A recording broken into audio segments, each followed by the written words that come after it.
Hi, I'm Frank, and I am the founder of Thriving Coach Academy, and over the years I've helped to train and mentor over 1,000 individuals who are looking to become certified coaches and also start their own coaching careers. And I've run my own life coaching business full-time for many years as well. And in this video, I'm very excited to be reacting to the show 90 Day Fiancé Before the 90 Days Season 4, starring in this video Ed and Rose. So I will be reacting to their relationship in this video. And how about we just dive right in?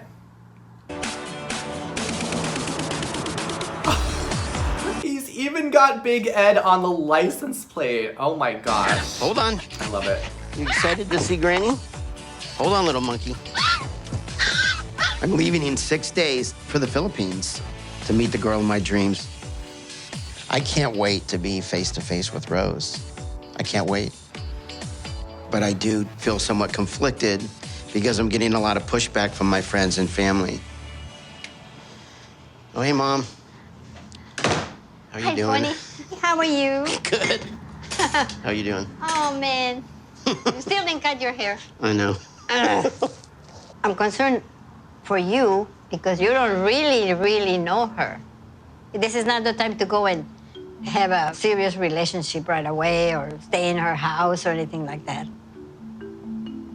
You're not going to stay in her house? Or No, you're I'm going to stay in her house. You're staying at her house? I bought pillows because, you know, my skin is soft, so I bought sheets. You're going to sleep in a different bed? I only have one bed. I don't think it's a good idea.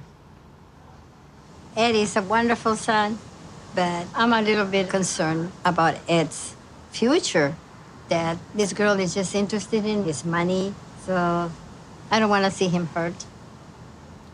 Yeah, so now we have Ed's mother who has entered into the story. And of course, very understandable that she would have concerns given the fact that this is her son. She wants the best for her son. But, you know, as parents, it can be really tempting and common that parents project their idea of happiness onto their children. So with total respect for Ed's mother, she seems like a lovely lady. Really, the ideal way that she can show up right now as to her adult son, Ed, is by really fully supporting him and in going for what he truly feels in his heart he's called to go for. Her concerns are valid, and also I imagine that they are presenting some guilt or anxiety for Ed to hear his mother not really be totally on board with him going across to meet Rose in the Philippines. Mom, I hear what you're saying, but I love her. That response was just so beautifully said. He didn't get defensive at all. He could have easily just been triggered by his mother for questioning his intention to go to the Philippines. And he just beautifully said, I hear what you're saying, Mom, and I love her. Great way of showing respect to his mother and also staying true to what he's feeling. And I have feelings for her, and I've never felt like this for anybody. So, I already bought a ring. No. Take it back. You don't know if this is going to work out, Bonnie. Have you spoken to Tiffany about how she feels about all this situation? I can't. She won't talk to me. Tiffany's my daughter, and we've been so close all of her life. When I told my daughter about Rosemarie, it was downhill from there. She stopped talking to me. And it's been like 4 weeks since I've heard from her. I think she's somewhat embarrassed that I want to marry somebody that is younger than she is. I really think that she's genuinely concerned about you going out there. I'm so wrapped up in being in love and excited that I finally met somebody after 28 years that I haven't thought about how this is, you know, affecting Tiffany. Maybe it's a good idea for you to stop and think about those things. I know. Okay, so total change in Ed's disposition when he thinks about how his desire to go meet Rose and start a future with Rose is going to affect and impact his relationship with his daughter, Tiffany. And earlier in this episode, he did describe Tiffany as being the best thing that he created. So he clearly has a very close relationship with his daughter, Tiffany. And you could just see right here how this is very much tugging at Ed's heartstrings. Oh, Mom, I just want to be happy for once. That's a powerful statement. I just want to be happy for once. I mean, wow. If he's truly meaning those words, then it just goes to show how much more of life that Ed wants to experience and live, and how much more he has to offer to a relationship. Him saying, I want to be happy for once, it could just mean that he's gone through so many years of his life not really feeling happy, and he's just craving deep connection and love again. And who could blame him for that? And now with the courage it's taking him to go out there to meet Rose and take this big risk, he's also got close members of his family that are not really totally on board with him. So it creates this added stress for Ed in really just moving forward without experiencing heartbreak. It's kind of, I can imagine that he's in this damned if I do, damned if I don't, because if he just stays at home and does what his mom and his daughter are comfortable with, then he's not going to be happy. But then if he goes across to the Philippines, they're not going to be happy. So at the end of the day, what's important is that Ed honors his truth, that Ed does what he in his heart feels called to do. This happens so often in life when, as individuals, we are called to take a step forward. And maybe it might be to enter into a relationship or to move to another location or start a new career. And sometimes our family doesn't totally have our back. They're not on board with it. And the important thing here is that you've got to be on board with your decisions first, right? Like, they might decide to get on board later, but it always starts with the individual. You've got to be on board, and that's all it requires. As long as Ed is on board with his decision to pursue Rose, and that's all that matters to him, he could release some of this guilt that he's having. And hopefully his family will realize that in order for them to truly express love for Ed, they need to accept his life and his choices and allow his voice to be heard as he navigates his way through life. For once, I want it to work out. You are determined to go and meet this girl. Do it. Do it. But my advice to you is reestablish your relationship with Tiffany that you've always had.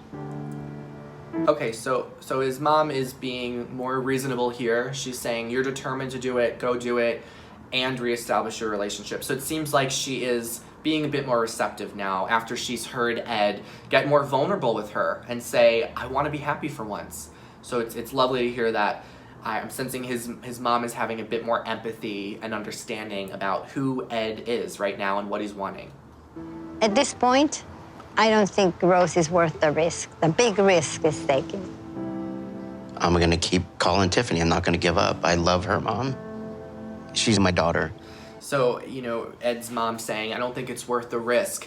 The biggest risk we really have in life is to not pursue our dreams and to not go after love when we see it. That's a bigger risk. Like the biggest risk I imagine Ed would feel is if he didn't give himself a shot, if he didn't give his love a shot. So I hear Ed's mom thinking it's not the risk from her perspective, but really the greatest risk that often we have in life is to not go after what our heart calls us to go after. So kudos for Ed. He's having tough conversations with his mother right now, and hopefully he's able to establish some connection with his daughter Tiffany before he goes out to visit Rose. Mom, she's my daughter. He just seems like he's in so much pain. This is clearly hard for him. I gotta give you a big hug. Thanks, Mom. You're my son, Pony. I love you. My mom is from Mexico, and she met my dad when he was in the Air Force. Got married in Mexico and then moved to the U.S. It was probably a struggle for her, so she is skeptical about my relationship with Rose. Don't go there with a wedding ring. She had to get that line in before she left. But my mom is really made me think. My daughter is the most important person in my life, and my hope is that I can change Tiffany's mind by her seeing how happy I am and her knowing that this is real. Yeah. So the best thing that Ed could be doing right now is acknowledging his concerns, acknowledging the concerns that his family is having, just totally acknowledging what they're saying without getting defensive. And he did that extremely well. It shows maturity on his side to not be defensive with his mom, just to acknowledge what they're saying, validate their fears and their skepticism, and to just continue to stay on his path and go forward with what he wants. So far he's been doing that, and that's been great.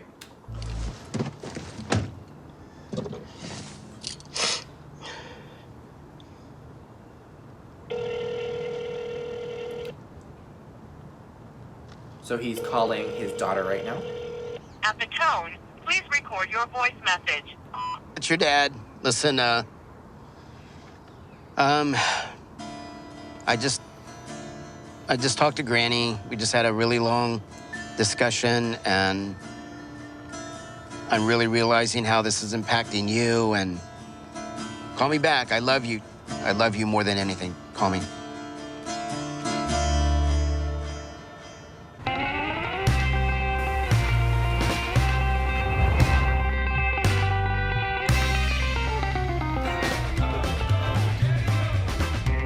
He's such a character. Oh my gosh. This guy is just funny. In a few days, I'm getting ready to get on a plane to go see Rose, the love of my life, in the Philippines. I met her 3 months ago online. She had me with her big, brown, beautiful eyes. She stole my heart, and I can't wait to meet her.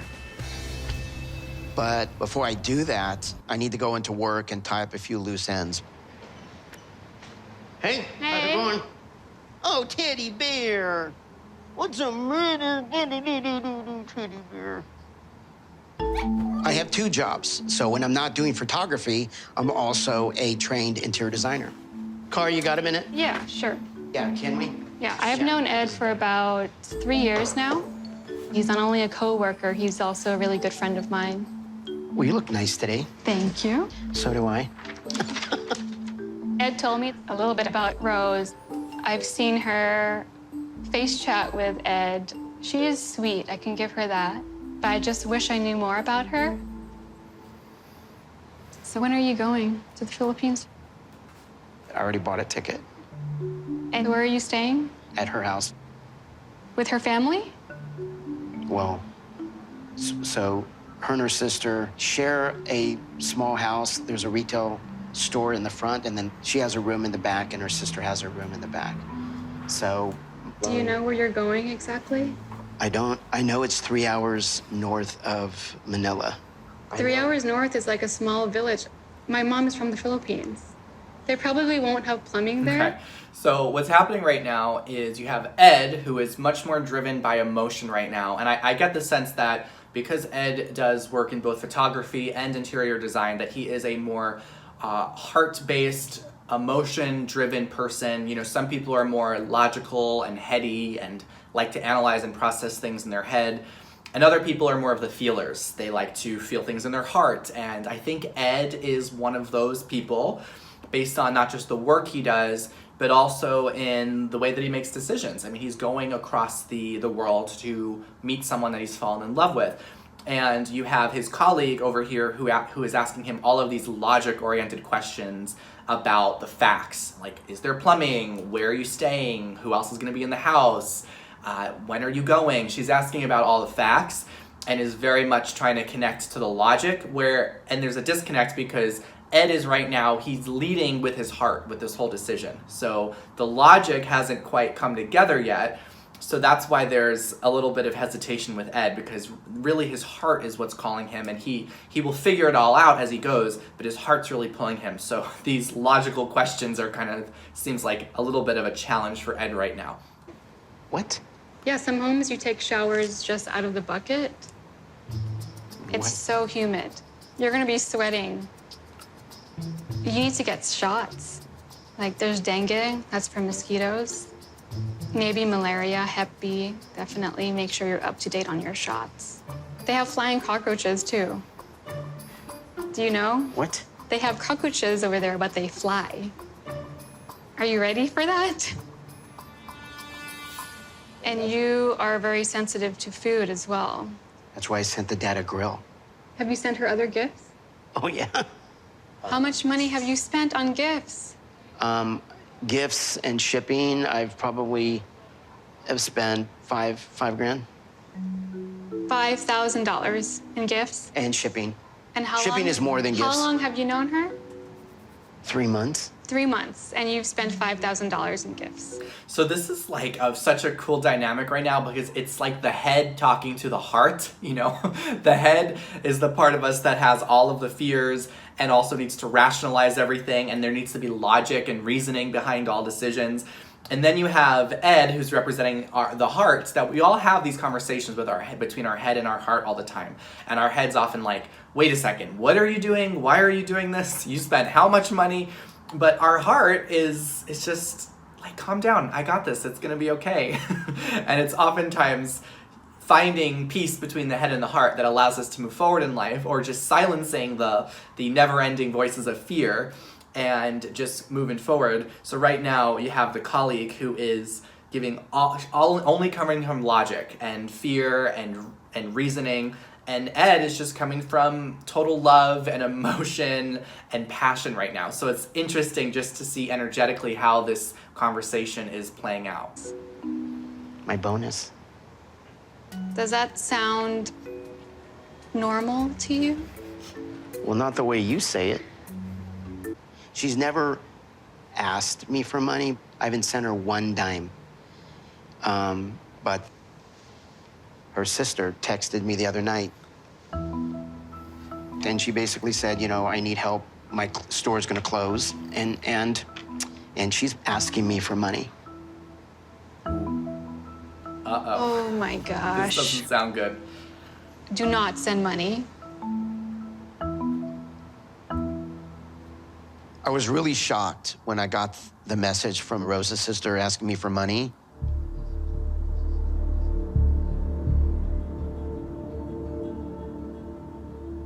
It made me really uncomfortable. Oh. I said, well, you know, why do you need money? You know, I'm gonna be there soon. We can talk about when I get there. And she's like, no, you need to send the money right away. And Wow, so it's fascinating. I love that they show the receipts. I wonder if these are the actual messages that were exchanged. But this is so crossing a line, very much in Maria asking Ed for this money. And if Ed did respond the way that it's presented here, with him saying, I'm coming soon, we can sit down and talk, I appreciate that he is setting this boundary with her and, again, not being defensive. This has been a theme. You know, Ed has a way of really restraining from things that could easily be very triggering. This could be very unsettling. And I appreciate that he set this boundary with her and also made it clear that he will talk to her, that he will create a time to go through this. And it's also important that Ed communicates this exchange with Rose, because Rose needs to also know that this is not okay. This is not okay that her sister is asking her partner, Ed, for money. she asked me not to tell Rose. I don't want this to be a shakedown. Okay. My biggest fear is that Rose is involved. And if she is, it's gonna be a sad, sad day. So even though Maria did say that she didn't want Ed to talk to Rose, it is still very important that he has this conversation with Rose. In order for them to have trust, there needs to be an understanding of what is and okay when it comes to communication with family members. Have you talked to Rose about this? No way. I have not thought about a lot because I'm in love, and That's why you need to take a step back a little bit and look at the bigger picture. I understand why my friends and family are skeptical of Rose. I get that. There's a lot of reasons why I shouldn't go, but in my heart, I know I have to, and I pray to God that Rose is my soulmate. I just hope I'm not making a mistake. Yeah, so this is just when it comes to decision making, in life, it is so common that our heart is pulling us to make a decision, but our head is telling us, stop, wait, don't, just stay where you are, stay safe. And there's a discomfort that comes from making a decision, especially one that gets us out of our comfort zone. And what's so important when you make a decision is that you go all in with your decision and not be 1 foot in, 1 foot out. So my hope is that Ed doesn't start to have doubts going into this trip. I hope that he does fully go into it expecting and hoping for the best, because if he is not all in with his decision, it could lead to some distress later on. It's also really important to know that when people do make decisions, the logical part of our brain will come in to justify our decisions no matter what we make. As long as we are just aligned with that decision, we will find ways, the logic will find its way to kick in and to justify why what he's doing is rational and sensible. So it's important that Ed leads with his heart, as he already is, and over time I sense that his logical brain will find the rightness in what he's doing. And it's so important that when people make decisions, especially big decisions like this, that you don't go into it thinking, what if I'm making a mistake, right? Because if you even have that thought, it could create some hesitation. What if I'm making a mistake? Nothing is ever a mistake until we label something a mistake, right? All we do in life is we make choices. Choices are neutral. Decisions are neutral. They're not positive, they're not negative, they're not good, they're not bad, until we label them as such. So when we go through life and we label all of our past choices as mistakes, we carry that burden as we go forward and make more choices in our life. So it's important that Ed doesn't go into this decision with this fear, what if I'm making a mistake? And also just recognizes that there's going to be tremendous learning and opportunity that comes from this no matter what.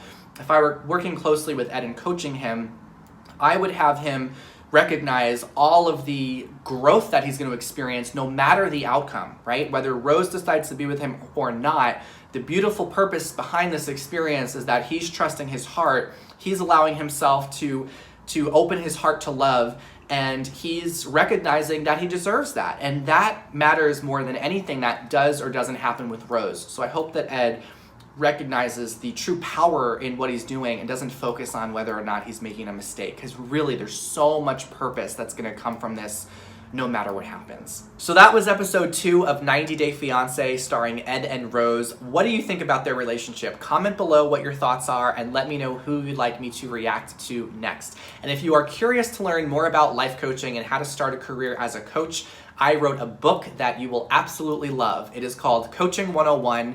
And it is the best resource to have if you're looking for tips on how to get started as a coach. You can grab a copy for free by clicking the link in the description box below. Subscribe to the channel if you'd like to see more updates like this. And, of course, thank you so much for watching, and I will see you in the next video.